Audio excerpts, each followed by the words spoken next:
Hi hello ಎಲ್ಲರಿಗೂ ನಮಸ್ಕಾರ. ನನ್ನ ಕಾಲ್ಪನಿಕ ಕಥಾಲೋಕ ಯೂಟ್ಯೂಬ್ ಚಾನಲ್ಗೆ ಸ್ವಾಗತ.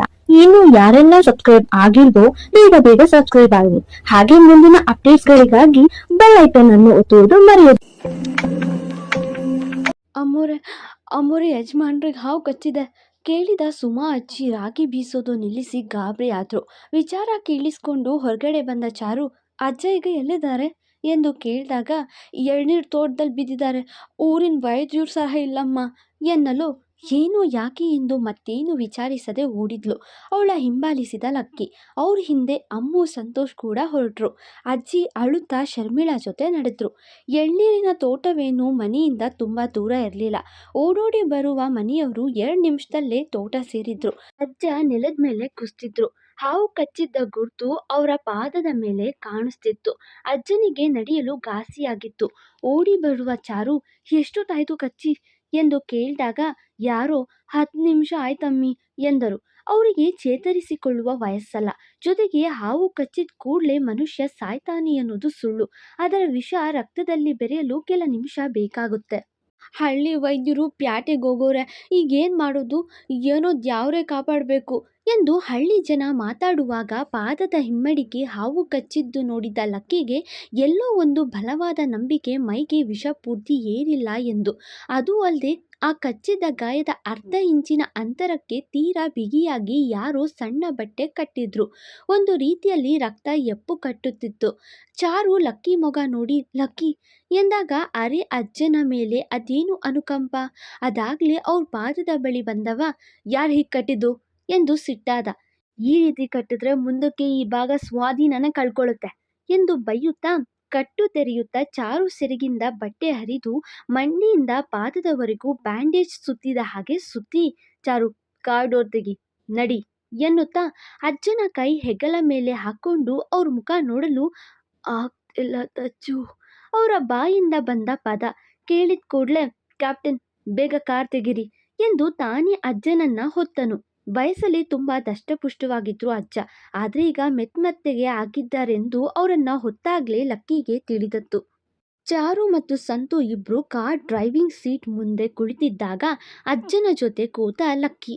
ಅಜ್ಜ ಕಣ್ಮುಚ್ಚಲು ಬಿಡದಂತೆ, ದೊಡ್ಡ ಮನೆ ಮುಂಗೋಪಿ ಮುದುಕಪ್ಪ ನೀನು, ಏನೂ ಆಗಲ್ಲ, ಇಲ್ಲೇ ಡಾಕ್ಟರ್ ಇದ್ದಾರೆ, ಹೋದ್ರೆ ಅವರು ಚಿಕಿತ್ಸೆ ಕೊಡ್ತಾರೆ, ಏನೂ ಆಗಲ್ಲ ಅಂತ ಹೇಳು ವೈಫಿ ಎಂದು ಚಾರು ಮುಖ ನೋಡಲು ಅಜ್ಜನ ಮೇಲೆ ಸಿಟ್ಟಿದೆ ಎಂದವನ ಕಾಳಜಿ ಅವಳ ಮನಸ್ಸಿಗೆ ಹಿಡಿಸ್ತು.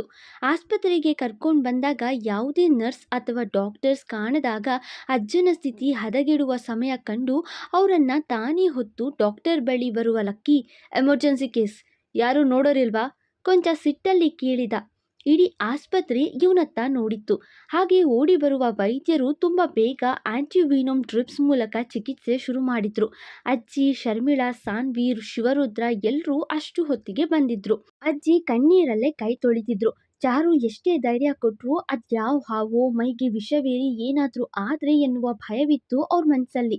ನನ್ನನ್ನ ಯಾಕೆ ಏನು ಪ್ರಶ್ನಿಸದೆ ಮರಕ್ಕೆ ಕಟ್ಟಿ ಹೊಡೆದು ಬಡ್ದು ಹಿಂಸಿಸಿದ ಅಜ್ಜನ ಮೇಲೆ ಲಕ್ಕಿಗೆ ಕಾಳಜಿ ಇದೆ.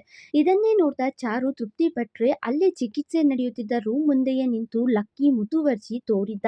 ಅಜ್ಜಿ ಕೈ ಕಾಲಲ್ಲಿ ಶಕ್ತಿ ಕಳ್ಕೊಂಡ ಹಾಗೆ ಸುಸ್ತಾದಾಗ ವೈದ್ಯರು, ಧೈರ್ಯ ತಂದ್ಕೊಳ್ಳಿ, ವಯಸ್ಸಾಗಿದೆ ಅಲ್ವಾ, ಸ್ವಲ್ಪ ಚೇತರಿಸ್ಕೊಳ್ಳೋಕೆ ಟೈಮ್ ಬೇಕು ಎಂದು ಹೇಳಿ ಹೋದ್ರು. ಅಜ್ಜಿಯ ಗೋಳು ನೋಡಲಾಗದೆ ಲಕ್ಕಿ ಬಳಿ ಬರುವ ಚಾರು, ನಿಮ್ಮ ಅಜ್ಜಿಗೆ ಹೋಗಿ ಧೈರ್ಯ ತುಂಬು ಅಸುರ ಎಂದಳು.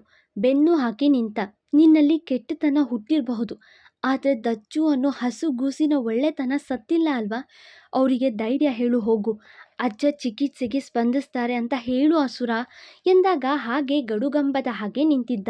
ಅವ್ರು ನಿನಗೆ ತೋರಿದ ಪ್ರೀತಿ, ಮಮತೆ, ವಾತ್ಸಲ್ಯ ಎಲ್ಲವೂ ಮರ್ತು ಹೋಯ್ತಾ ಲಕ್ಕಿ ಎಂದು ತಾನು ಅಳುತ್ತಾ, ಕ್ರೂರಿ ಆಗಬೇಡ, ಹೋಗಿ ಅವ್ರ ಕೈ ಹಿಡಿದು ಧೈರ್ಯ ಹೇಳು ಲಕ್ಕಿ ಎಂದಾಗ ಅವ್ರ ಮುಖ ನೋಡಿದ. ಅತ್ತು ಸುಸ್ತಾಗಿದ್ರು. ಅಮ್ಮ ಏನೂ ಆಗಲ್ಲ ಅಮ್ಮ, ಶರ್ಮಿಳಾ ಹೇಳಿದ್ರು ಹೂ ಅಂತಿಲ್ಲ ಅಜ್ಜಿ. ಅಜ್ಜಿ ಏನೂ ಆಗಲ್ಲ ಸಾನ್ವಿ ಹೇಳಲು ಅವ್ರಿಗೆ ಧೈರ್ಯ ಬರ್ತಿಲ್ಲ. ಏನ್ ಲಕ್ಕಿ, ಜೀವದ ಜೊತೆ ಆಟ ಆಡ್ತೀಯ, ಹೋಗಿ ಮಾತಾಡ್ಸು, ನಿನ್ನ ಕೈ ಮುಗಿದು ಕೇಳ್ಕೊಳ್ತೀನಿ ಪ್ಲೀಸ್ ಎಂದು ಹೋದಳು ಚಾರು. ಮತ್ತೆ ಸಮಾಧಾನ ಪಡಿಸಲು ಪ್ರಯತ್ನಿಸಿ ಕಡೆಗೆ ಲಕ್ಕಿ ಮುಖ ನೋಡಲು ಆತ ಅಲ್ಲಿಲ್ಲ. ಯಾಕಂದ್ರೆ ಅಷ್ಟರಲ್ಲಿ ಅವನು ಅಜ್ಜಿ ಕೈ ಹಿಡಿದು ಅಜ್ಜಿಯ ಪಕ್ಕ ಕೂತಿದ್ದ. ಅವನ ಕೈ ಸ್ಪರ್ಶ ಸಿಕ್ಕಿದ್ದೇ ಅಜ್ಜಿ ಅವನ ಎದೆಗೆ ಒರಗಿ, ನೋಡು ತಚ್ಚು, ಅವ್ರಿಗೆ ವಿಷ ಮೈಯೆಲ್ಲ ಹರಡಿದೆ ಅಂತೆ, ಡಾಕ್ಟ್ರು ಹೇಳಿದ್ರು, ಸುಳ್ಳಲ್ವೇನೋ ಎನ್ನಲು, ಅವ್ರು ಯಾರು ಹೇಳು? ಜಗನ್ನಾಥ್ ವರ್ಮ, ಇನ್ನು ಈ ಊರಿಗೆ ನ್ಯಾಯ ಕೊಡಿಸುವ ತಾಕತ್ತಿರೋರು, ಏನೂ ಆಗಲ್ಲ ಎಂದ. 13 ವರ್ಷ ಆಗಿತ್ತು ಅವನು ಅವರೊಂದಿಗೆ ಪಕ್ಕ ಕೂತು ಮಾತಾಡಿ. ತಚ್ಚು, ನೀನ್ ಮಾತಾಡ್ತಾ ಇದ್ಯಾ ಮಗ? ಈ ಅಜ್ಜಿ ಹತ್ರ ಮಾತಾಡ್ತಾ ಇದ್ಯಾ ಎಂದು ಬೆರಗಾಗಿ ಅವ್ರಿಗೆ ಹೇಳಬೇಕು. ಏನು ಅಂದರೆ, ನಿಮ್ಮ ಮೊಮ್ಮಗ ನನ್ನ ಬಳಿ, ಈ ಸುಮಾ ಬಳಿ ಮಾತಾಡ್ತಾ ಇದ್ದಾರೆ ರೀ ಎನ್ನುತ್ತಾ ಆನಂದ ಭಾಷ್ಮ ಬೀರಿದ್ರು. ಲಕ್ಕಿ ಬ್ಯಾಡ್ ಬಾಯ್ ಅಂತ ಹೇಳಿದ್ರು ಅವನಲ್ಲಿ ಹಸುಗೂಸಿನ ಒಳ್ಳೆತನ ಸತ್ತಿಲ್ಲ. ಈ ಗುಣ ದಿಲ್ರುಬಾಗೂ ಅನ್ವಯ ಆಗುತ್ತಾ ನೋಡಬೇಕು. ಹಾಗೆ ಬರುವ ವೈದ್ಯರು, ರಾಯರು ಕಂಡ್ಬಿಟ್ರು ಅನ್ಸುತ್ತೆ. ಅಜ್ಜ ಚಿಕಿತ್ಸೆಗೆ ಸ್ಪಂದಿಸಿದ್ರು. ವಿಷ ತೆರೆದ್ವಿ ಎಂದು ಎಲ್ಲರೂ ಹಾವು ಕಚ್ಚಿದಾಗ ಆ ವಿಷವನ್ನ ಬಾಯಲ್ಲಿ ತೆರಿಬೇಕು. ಆ ಜಾಗದಿಂದ ಕೊಂಚ ಅಂತರಕ್ಕೆ ಹಗ್ಗ ಅಥವಾ ಬಟ್ಟೆಯನ್ನ ಗಟ್ಟಿಯಾಗಿ ಕಟ್ಟಿ ರಕ್ತ ಸಂಚಲಿಸದ ರೀತಿ ನೋಡ್ಕೊಳ್ಬೇಕು. ಆ ಸೊಪ್ಪು ಈ ಸೊಪ್ಪು ಹರಿದು ಅದರ ರಸ ಬಿಡಬೇಕು ಅಂತ ಸಿನಿಮಾ ಸೀರಿಯಲ್ ನೋಡಿ ಹೇಳ್ತಾರೆ.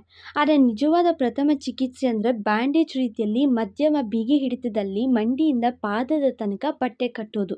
ಅವರಿಗೆ ಕಚ್ಚಿದ್ದ ಹಾವಿನ ವಿಷ ಮೈಗೇರೋದು ಆಗಲೇ ತಪ್ಪೋದು ಎನ್ನುತ್ತಾ, ಬಿಗಿಯಾಗಿ ಕಟ್ಟಿದ್ರೆ ಆ ರಕ್ತ ಅಲ್ಲೇ ಎಪ್ಕಟ್ಟಿ ಪಾದವೇ ಹೋಗ್ತಿತ್ತು. ಸರಿಯಾದ ಸಮಯಕ್ಕೆ ಸರಿಯಾಗಿ ಕರ್ಕೊಂಡು ಬಂದರು. ಇನ್ನೂ ಚೂರು ತಡವಾಗಿದ್ರು ಕತೆ ಬೇರೆ ಆಗ್ತಿತ್ತು. ಈಗ ಅವರಿಗೆ ಟ್ರೀಟ್ಮೆಂಟ್ ಕೊಟ್ಟಾಗಿದೆ. ಆದರೆ ರಾತ್ರಿ ಪೂರ ನಿದ್ರಿಸದ ಹಾಗೆ ನೋಡ್ಕೊಳ್ಳಿ. ಬೆಳಿಗ್ಗೆ ನಾನು ಕೊಡೋ ಮೆಡಿಸಿನ್ ಕೊಡಿ, ಎಲ್ಲ ಸರಿ ಹೋಗುತ್ತೆ ಎಂದರು ವೈದ್ಯರು. ಲಕ್ಕಿ ಕೈ ಹಿಡ್ಕೊಂಡು ಅಜ್ಜನ ಬಳಿ ಹೋದ್ರು. ಅಜ್ಜ ಕಣ್ಬಿಟ್ಟು ಅಜ್ಜಿಯನ್ನ ನೋಡಲು, ರೀ ಜಗನ್ನಾಥ್ ವರ್ಮ, ನಿಮ್ಮ ಮೊಮ್ಮಗ ನನ್ನ ಬಳಿ ಮಾತಾಡ್ದ ಕಣ್ರಿ. ಅಷ್ಟೇ ಅಲ್ಲ, ನಿಮ್ಮನ್ನು ಕಾಪಾಡಿದ್ದು ಇವನೇ ಎಂದಾಗ, ಹೌದು ಅಜ್ಜ, ಅವರೇ ನಿಮ್ಮನ್ನು ಬೇಗ ಉಳಿಸ್ಕೊಂಡು ಬಂದಿದ್ದು. ನಿಮ್ಮ ಮೇಲೆ ತುಂಬ ಪ್ರೀತಿ ಎಂದಳು ಚಾರು ಬೇಕೆಂದೆ. ಅವಳಿಗೆ ಅಜ್ಜ ಮೊಮ್ಮಗನನ್ನು ಒಂದು ಮಾಡುವ ಆಸೆ ಇತ್ತಲ್ವಾ, ಅದಕ್ಕೆ. ಆ ಮಾತು ಕೇಳಿದ್ದೆ ಅಜ್ಜ ಲಕ್ಕಿ ಮುಖ ವಾರೆ ನೋಟದಲ್ಲಿ ನೋಡಲು ಆತನು ಹಾಗೇ ನೋಡಿ ಹೊರಗಡೆ ಹೋದ. ಮತ್ತೆ ಅಜ್ಜ, ನೀವು ಇವತ್ತು ರಾತ್ರಿ ಪೂರ ನಿದ್ರಿಸೋ ಹಾಗಿಲ್ಲ, ಮೆಡಿಸಿನ್ ಮೈಗಿಡಿಬೇಕು. ಹಾಗೆ ಇವತ್ತು ರಾತ್ರಿ ನಿದ್ದೆ ಮಾಡ್ತಿದ್ರೆ ಒಳ್ಳೆಯದು ಎಂದಳು ಚಾರು. ಅಜ್ಜಿ ಕೈ ಹಿಡಿದು, ಅವನು ಮಾತಾಡಿದ್ನೇ ನಮ್ಮಿ, ನಿಜ ಹೇಳ್ತಿದ್ಯಾ ಎನ್ನಲು, ರಾಯರ ಆಣೆಗೂ ಸತ್ಯ ಎಂದರು. ಅಜ್ಜ ಕೂಡ ನೋವಲ್ಲಿ ದಚ್ಚು ಅಂತ ಕರೆದು ಮಾತಾಡಿದ್ರು ಅಲ್ವಾ, ಪಾಪ ನೆನಪಿಲ್ಲ. ಲಕ್ಕಿ ಕಾರ್ ಬಳಿ ನಿಂತು, ಆ ಕಟುಕ ಮುದುಕಪ್ಪ ನಳಿದ್ ನೋಡಿ ಇದೇನಾಯ್ತು ನನಗೆ? ನಾನು ಯಾಕಷ್ಟು ಟೆನ್ಸ್ ಆದೆ? ನನಗೆ ಅವ್ರ ಮೇಲೆ ವಿಪರೀತ ಕೋಪ ಇದೆ. ಬಟ್ ಯಾಕಷ್ಟು ಕೇರ್ ಮಾಡಿತ್ತು? ಅಜ್ಜಿ ಅಳೋದು ನಂಗೆ ಯಾಕೆ ನೋಡೋಕ್ಕಾಗಲಿಲ್ಲ? ಇವನ್ನೆಲ್ಲ ನಾನು ಇಷ್ಟು ಬೇಗ ಕ್ಷಮಿಸಿದ್ನ? ಒಂದು ವೇಳೆ ದಿಲ್ರುಬಾ ಬಂದು ನಿಂತರೆ ಅವಳ ಮೇಲೂ ನಾನು ಹೀಗೆ ಕರ್ಗಿ ಕ್ಷಮೆ ಕೊಟ್ಟು ಸುಮ್ಮನಾಗ್ತೀನ?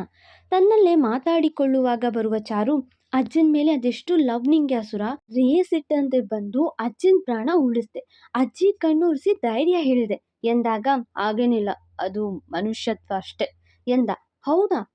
ಏನೋ ಅಪ್ಪ, ಎಲ್ಲರ ಮನಸ್ಸನ್ನ ಓದೋದು ಕಷ್ಟ, ಆದರೆ ಅಸುರನ ಮನಸ್ಸನ್ನ ಓದ್ಬಲ್ಲೆ ನಾನು ಎಂದವಳ ನೋಡಿ, ಅಂದರೆ ಅವ್ರಿಗೇನಾದರೂ ಆದರೆ ಅಂತ ಬೇಗ ಬೇಗ ಬಂದೆ ಅಂತಾನ? ಆಗೇನಿಲ್ಲ, ನನಗೇನಾಗಬೇಕು ಅವ್ರಿಗೇನಾದರೂ ಆದರೆ? I don't mind. ಇನ್ನು ಆ ವಯಸ್ಸಾದ ಮುದುಕಿ ಸುಮ್ಮನೆ ಹತ್ತು ಶೋಕಾಚರಣೆ ಮಾಡದೇ ಇರಲಿ ಅಂತ ಮಾತಾಡಿ ಧೈರ್ಯ ಹೇಳಿದ್ದು ಅಷ್ಟೆ ಎಂದು ಮುಂದೆ ಹೋದವನ ಮಾತಿಗೆ, ಲಕ್ಕಿ, ಸತ್ಯ ಒಪ್ಕೊ, ಮನೆಯವ್ರ ಮೇಲೆ ನಿನಗೂ ಕಾಳಜಿ ಇದೆ ಅಂತ ಎನ್ನಲು, ನನಗೆ ಯಾರ ಮೇಲೂ ಕಾಳಜಿ ಇಲ್ಲ ವೈಫಿ. ನನಗೆ ಭೂಮಿ ಮೇಲೆ ಯಾರೂ ಬೇಕಿಲ್ಲ, ಯಾರ ಜೊತೆಗೂ ಇರೋ ಬಯಕೆ ಇಲ್ಲ. ಯಾರಿದ್ರೂ ಯಾರಿಲ್ಲ ಅಂದರೂ ಭೂಮಿ ತಿರುಗುತ್ತೆ, ಯಾಕಂದರೆ ಅದಕ್ಕೆ ಯಾರ ಅಪ್ಪಣೆ ಬೇಕಿಲ್ಲ ಎಂದವನ ಮನದಲ್ಲಿ ಅಜ್ಜನ ಮೇಲೆ ಪ್ರೀತಿ ಇಲ್ವಾ ಹಾಗಾದರೆ? ಲಕ್ಕಿ, ನೀನು ತಪ್ಪಾಗಿ ತಿಳಿದಿದ್ಯಾ. ನಿಂಗೊಂದು ವಿಚಾರ ಅರ್ಥ ಆಗಿಲ್ಲ. ಸಮಯ ಸಂದರ್ಭ ಯಾರನ್ನ ಬೇಕಾದರೂ ಕೆಟ್ಟವರನ್ನಾಗಿ ಮಾಡುತ್ತೆ, ಕಾಲಕ್ಕೆ ಆ ಶಕ್ತಿ ಇದೆ ಎಂದು ವಿವರಣೆ ಕೊಟ್ಟಾಗ, ಪ್ಲೀಸ್ ವೈಫಿ, ಈ ಥರ ಬೋರಿಂಗ್ ಟಾಪಿಕ್ಸ್ ತೆಗಿಬೇಡ. ಇನ್ನೂ ಹೇಳಬೇಕು ಅಂದರೆ ನಾನು ಇಷ್ಟೆಲ್ಲ ಮಾಡಿದ್ದು ನಿನಗಾಗಿ ಎಂದ. ನನಗಾಗಿನ ಎಂದು ನೋಡಲು, ನೀನು ಬಂದ ಕಾಲ್ಗುಣ ಸರಿ ಇಲ್ಲ ಅಂತ ಮತ್ತೆ ಹರ್ಟ್ ಮಾಡಿದ್ರೆ ಅಂತ ಇಷ್ಟು ಕೇರ್ ಮಾಡಿದೆ ಅಷ್ಟೆ. ಇದಕ್ಕೂ ಮೇಲೆ ನಿನ್ನಿಷ್ಟ ಎಂದವನ ಮಾತಿಗೆ ನಗುತ್ತಾ, ಆಯಿತು, ರಾತ್ರಿ ಅಜ್ಜ ನಿದ್ರೆ ಮಾಡಬಾರ್ದು. ರಾತ್ರಿ ನಾವ್ಯಾಕೆ ಏನಾದರೂ ಸ್ಪೆಷಲ್ ಪ್ಲ್ಯಾನ್ ಮಾಡಬಾರ್ದು? ಅವ್ರಿಗೆ ನಿದ್ರೆ ಬಾಡದ ಹಾಗೆ ಏನಾದರೂ ಮಾಡೋಕ್ಕೆ ಎನ್ನಲು, ಇದೆಲ್ಲ ಅವಶ್ಯಕತೆ ಇಲ್ಲ. ಆ ಮುಂಗೋಪಿ ಮುದ್ಕಪ್ಪನಿಗೆ ನಿದ್ರೆ ಬಂದಾಗ ಮುಖಕ್ಕೆ ನೀರು ಹಾಕೋಕೆ ಹೇಳೋಣ, ಬೇಕಿದ್ರೆ ಬಸವ ನೋಡ್ಕೋತಾನೆ, ಅಷ್ಟು ಸಾಕು, ಏನು ಸ್ಪೆಷಲ್ ಪ್ಲ್ಯಾನ್ ಬೇಕಿಲ್ಲ ಎಂದ. ಸಿಟ್ಟು ಅವನಿಗೆ.